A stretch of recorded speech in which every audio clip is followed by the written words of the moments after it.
Hi, it's Rachel, and today I'm going to show you how to create a beautiful, simple, romantic centerpiece for your table. I'm sharing this tutorial as part of the Easter Inspiration Challenge hosted by Creative Ramblings. Be sure to check out the other videos as part of this playlist. I shared a simple, elegant Easter tablescape on my blog recently, and many readers asked how I created the centerpiece, so I thought I'd walk you all through it step by step. First, I chose to use a wooden vase, and you can find a link to this vase below if you're interested, so I could not put water directly into my main vase. Instead, I put a small pot half filled with water inside. Next, I put a mason jar half filled with water inside that pot. Whatever your containers, the key is to layer a smaller container inside a larger one. This will allow you to arrange the eucalyptus to fan out around the sides. Next, use long branches of eucalyptus and put them in the larger pot of water, but outside the mason jar, angling them in a fan shape. 4 to 6 large branches should be enough.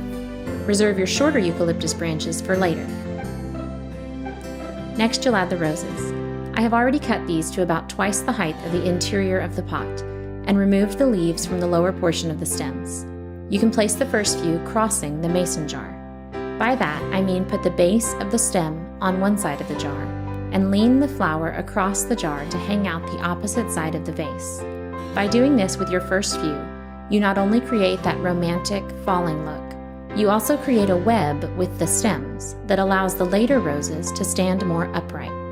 Continue adding roses until you run out. I used 2 dozen for this.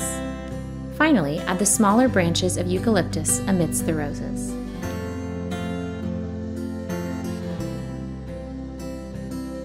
Then light some candles, set your table simply, and enjoy your Easter celebration. This easy centerpiece works for any spring table, but I love the touch of romance for Easter because, in a way, it's the culmination of the greatest love story ever told.